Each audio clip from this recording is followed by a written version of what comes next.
Hello, it's Lyndsay Allison back with another video. This one is some little weird rules that help to keep me on a minimalist path. I do think that sometimes as the constant daily struggles of life keep getting thrown at us, our own fresh conviction can get worn down from time to time. And our fiercely motivated minimalist or minimalist-ish self that we love and connect to, sometimes it has a little nap or it just steps out for a bit without letting us know. I know this happens to me. In my own exhaustion, busyness, or sometimes apathy, I can slowly go back to where I'm saving random things that I wouldn't normally and don't need to, or picking up a doodad here and there, or just leaving things in my home in places they don't belong and letting them settle longer than I would normally let them.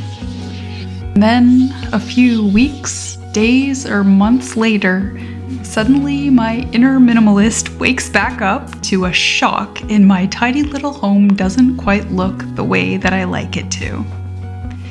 And I can feel the stress that a less minimal home awakens inside of me. But I know it's not something to blame myself for.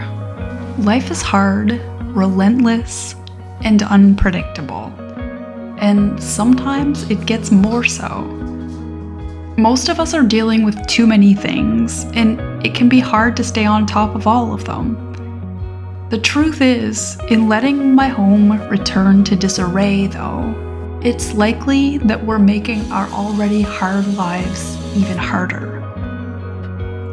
So I'd like to share a few perspectives and personal rules that I try to keep in mind that help me from getting to that overwhelmed chaos state quite so often. Here are 6 things that keep my minimalist self more engaged and more awake.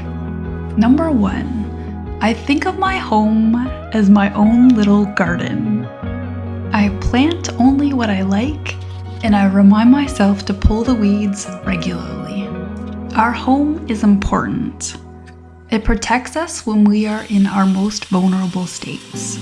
As we sleep and rest, prepare, repair, and replenish, the home that we exist within and the way that we flow within it can be a pleasure, or it can be a frustration and a depletion at every turn and at every step. The discomfort of an unexamined living space happens though, because life is intense and we can lose touch with the appreciation of the fact that we owe it to ourselves to make the time to maintain our space. If we remember to treat our home in this way though, and live like this space of ours can be exactly what we need for an effective life, big changes are possible. We deserve a safe haven to retreat to at the end of our day. And if we can start to see and treat our home like that garden, or like a piece of art, we may just become a little more excited by, invested in our own space as a whole. And the beauty and the personality of a home that serves us and our unique and quirky nature is something that I believe we all deserve. I find that this perspective reminds me of the importance of each single item and of the whole of the experience in my curated little home. And if we think of our home as something designed to make our life more beautiful, more calm, and more inspiring, maybe we wouldn't bring in the questionable treasures that we got from the dollar store quite so often. The true pleasure isn't the buying, it isn't the new things, it is the curation and the organization of what we decide to keep. The things that have served us throughout the years are precious. Number 2, if I've decided to make a purchase, I have also decided that I am willing to buy it at full price, even if I don't have to. Throughout my years, I have come to see the truth that a sale is most often merely a tactic that is designed to entice those who aren't fully committed to buying something to step up and make the purchase. It's very effective in making me spend more money than I want on more things than I want. And so, I tend to stay away from sales unless it is a delightful little happenstance instead of a trigger. Too many times I've gone to get a particular thing and then suddenly I'm in the predicament of trying to get enough random things in my cart to get free shipping or 20% off. It's not a sale if I'm spending more money on more things that I didn't actually want. And from the experiences that I have had in regards to being swayed by sales, I truly believe that if I bought absolutely nothing that was on sale but instead purchased all my things mindfully and thoughtfully at full price, that I would save more money tenfold. Because we very rarely just get what we intended to during that sale.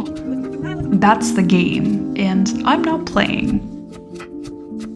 Because when we have been swooned by good deals and the prospect of saving money, most often any thoughtful need for something has left the party and shopping as recreation has taken over.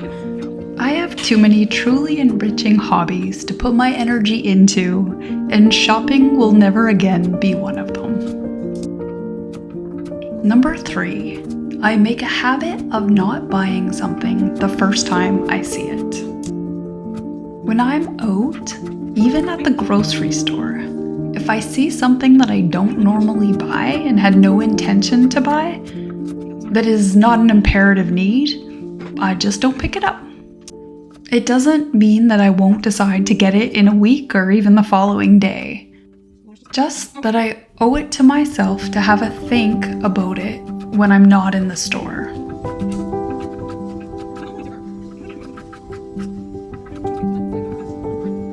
Two weeks ago, it was Christmas flavored tea. And if you've been around here for a bit, you'll know that I have in my past had a particularly strong addiction to buying tea, not drinking it. So even though in that moment I thought it might be a nice idea to grab a box, knowing myself, I decided to leave the store to decide calmly and thoughtfully whether or not I really thought that it would be a nice plan to get a box. It might sound silly to take that much thought about a box of tea, but the thing is, if you're in the practice of waiting, it's not hard to leave whatever it is, big or small.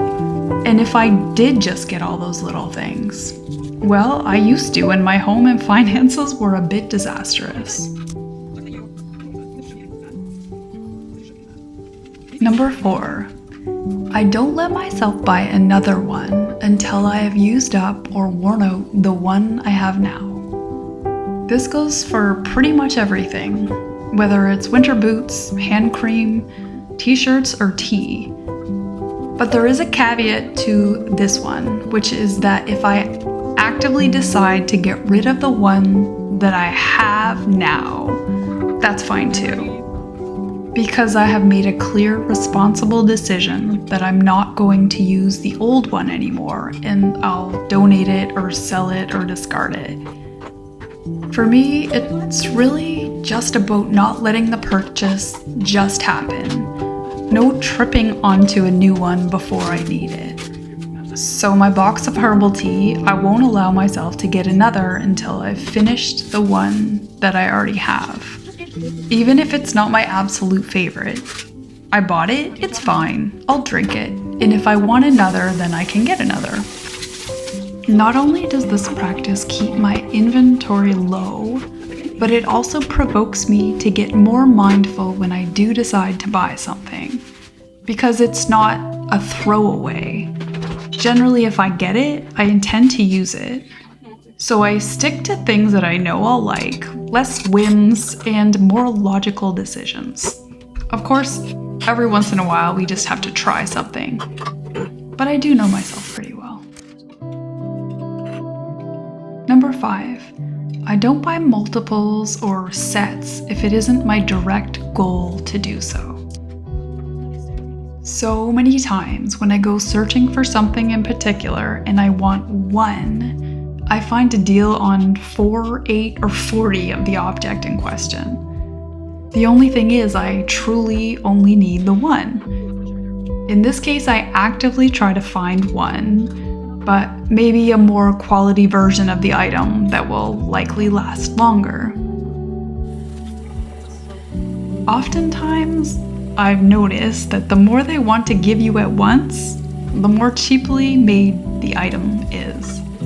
And even if it was well made, I only have so much space in my home. So if I'm never going to go through the 8 that they want me to buy, is it really a good plan of action to store them for my lifetime? No, I don't think so. As for sets, and gift sets specifically, it's often the same ploy of companies to get me to spend more by selling several smaller versions of an item altogether.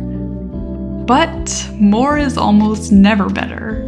So if you'd like one and they're selling 4 smaller sizes for the same price, why buy a bunch of stuff that you wouldn't have come to choosing on your own? It's too common that gift sets just become clutter.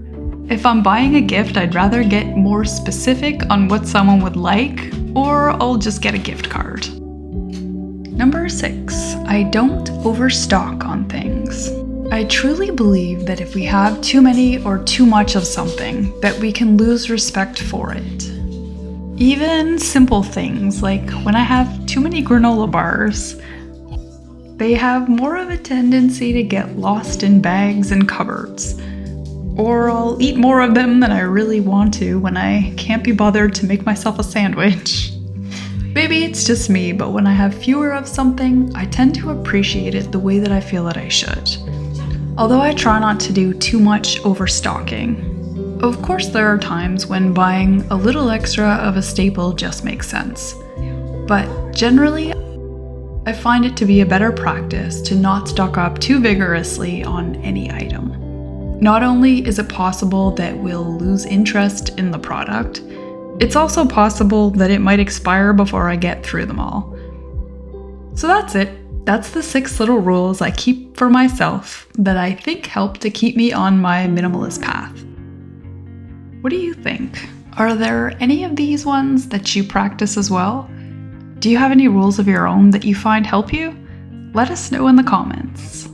Also, if you're so inclined, please feel free to like, subscribe, and share. It means so much to my tiny channel. And thanks again for going on the journey with me. I'll talk to you soon.